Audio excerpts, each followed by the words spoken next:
So enters the BeagleBrick.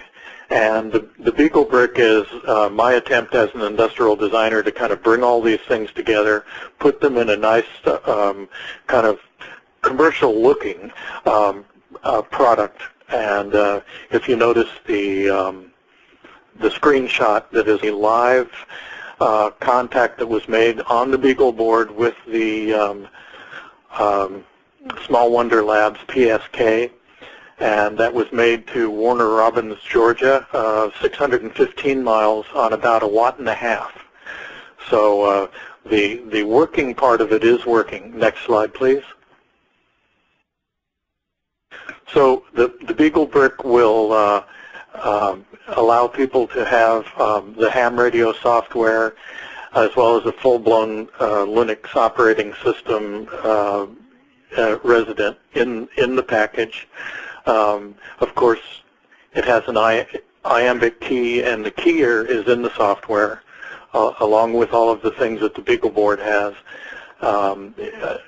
Color LCD touchscreen, ability to hook up a keyboard and mouse, and the shoe there that you're seeing would be similar to your laptop docking station, where there would be plugs and sockets for your keyboard, mouse, and an external monitor. You can do direct platform development right on the unit itself when it's plugged in. You can download new software using OPackage. You can also update your DX logs that were offline while you were using the unit, unless you have Wi-Fi or Bluetooth actuated. And I haven't gotten into any of that yet, so that's still on the experimental table. Next slide, please. There's also the possibility of developing this into a complete field marine and emergency version. I know the Red Cross is always looking for units to throw into their Go box. Now they're usually using just the bare minimum kind of 2-meter handheld kind of thing. So if this is something that can be developed for that, it would be a big help, and it certainly is needed out there. And that would be a little bit less sexy version of the former model. And of course, both models will be able to download weather facts, charts, maps, navigation, any of those things, receive PSK email. I just put those features over on this side. One of the reasons I started this whole project was to have some kind of a unit that could be taken on sailing trips, either to keep in touch with other people, or you know, just to have something to chat with people while you're sitting up there in Carter's Creek in the evening. Next slide, please.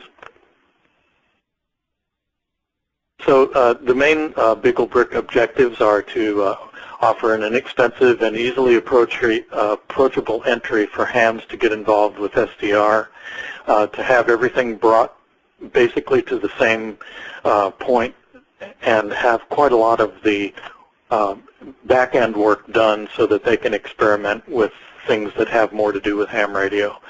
It also brings them into the open source community, possibly as contributors, which would be nice. Some of these guys are electronic engineers as well.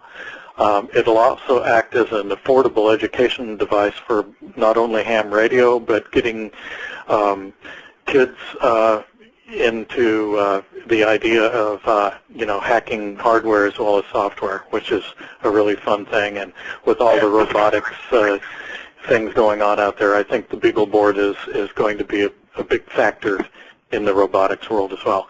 And the final thing is to offer scientists, sailors, travelers, any field personnel that need kind of a flexible visual interface to have a communications tool.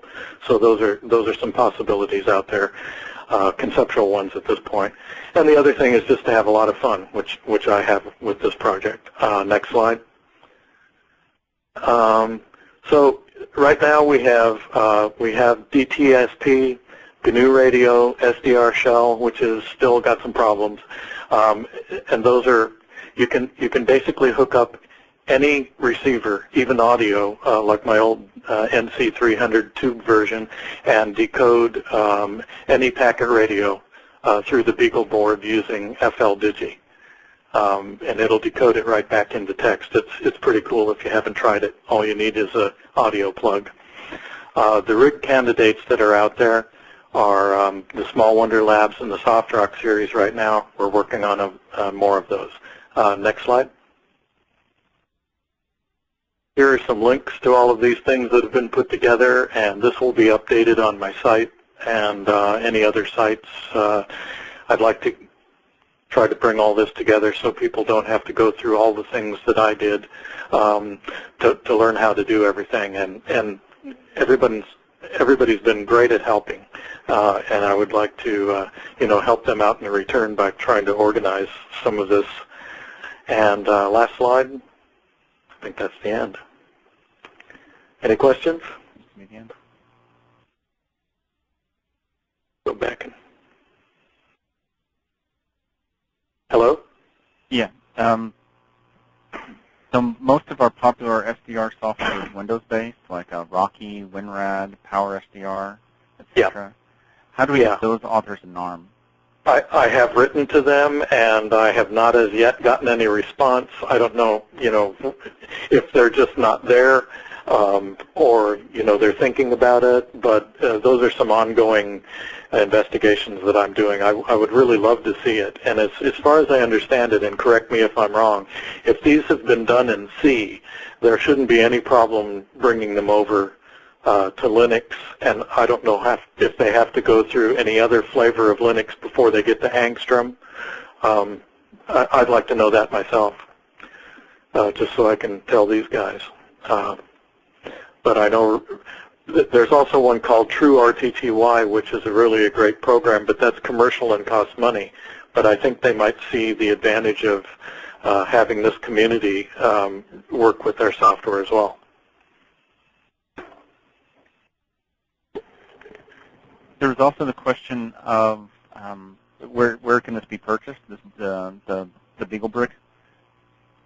Well, the BeagleBrick is going to be more of a development platform kit. What I would supply, just in a similar way that the ham radio kits are now. You can buy the board, you can buy the components, and just like the Beagle board itself, you can buy a case for it. I'll make my case available.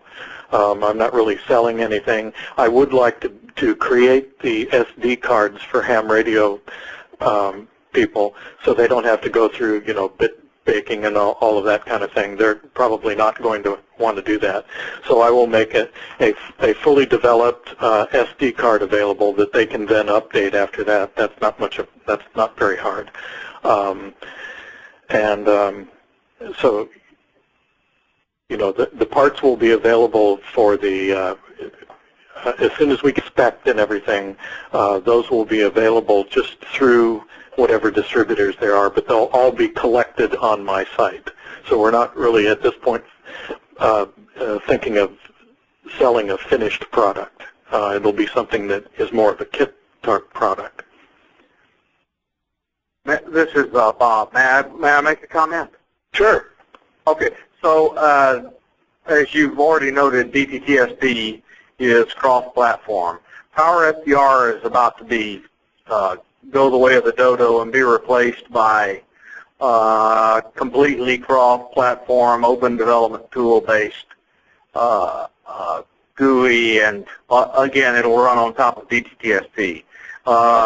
And the one thing I'm a little concerned about right now is our intended use across that entire development of the use of Erlang for all sorts of reasons. And I'm a little worried about whether or not Erlang is available for the ARM. Okay. I can address that. If anyone else wants to jump in, feel free.